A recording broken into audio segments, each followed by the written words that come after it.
Bienvenue dans cette première vidéo d'Archives Macabres où l'on va analyser et étudier une archive. Aujourd'hui, je vous fais découvrir la photo de cette jeune femme qui regarde pensivement un crâne posé sur son bureau. Cette photo prise par Ralph Crane, ça ne s'invente pas, a été publiée comme photo de la semaine dans le magazine américain Life le 22 mai 1944. Il est dit: quand il a dit au revoir il y a 2 ans à Natalie Nickerson, âgée de 20 ans, un soldat de Phoenix, Arizona, lui a promis un japonais. La semaine dernière, Nathalie a reçu un crâne humain signé par son lieutenant de copain et très ami à lui. Ils ont signé « C'est un bon japonais, un qui a été tué sur New Guinea Beach ». Nathalie, surprise par le cadeau, l'a appelé Tojo.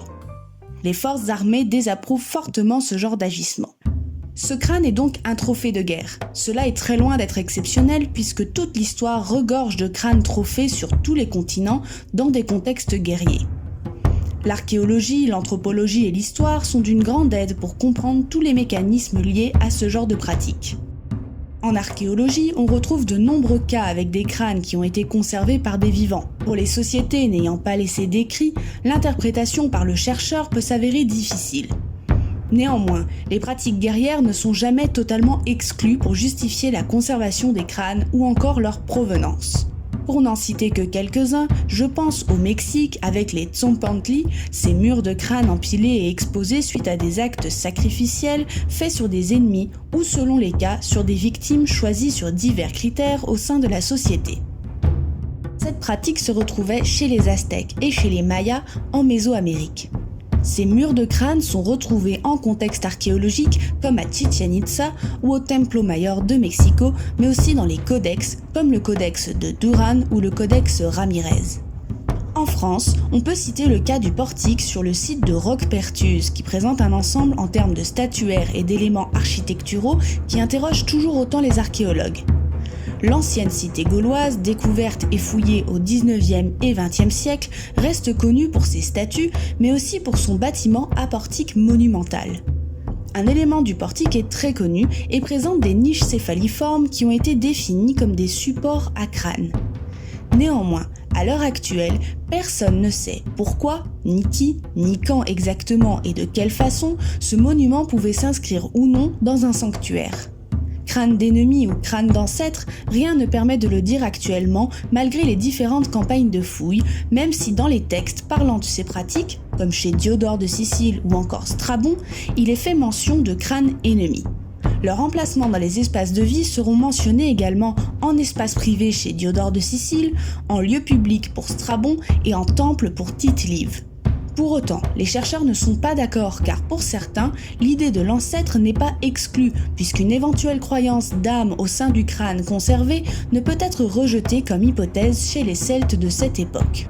On pensera en France, outre le cas de Roquepertuse, à celui d'Entremont qui va révéler des éléments de statuaire probants quant à la conservation de crânes tout en dévoilant un aspect codifié de cette pratique en des temps proto-historiques.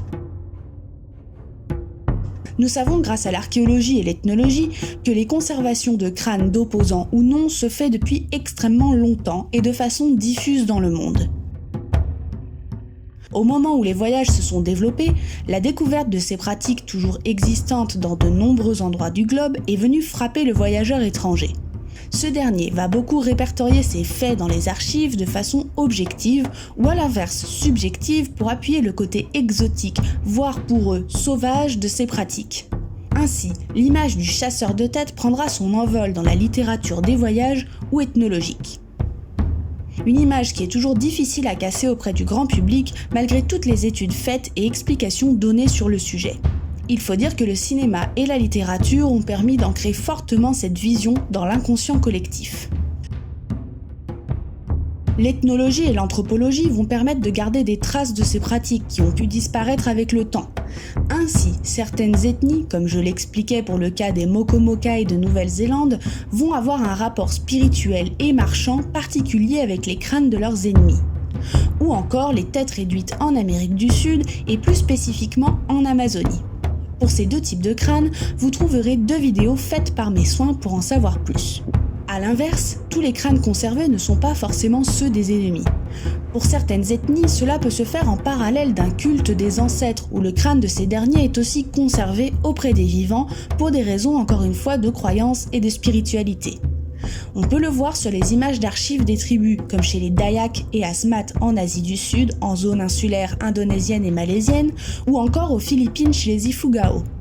Cette parenthèse est faite pour vous montrer que dans l'histoire et dans le monde, la pratique du crâne trophée n'est pas spécifique à une région ou à une tribu.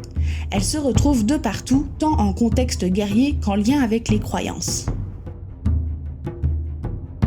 La vidéo de ce jour se base surtout sur les crânes prélevés en contexte de guerre.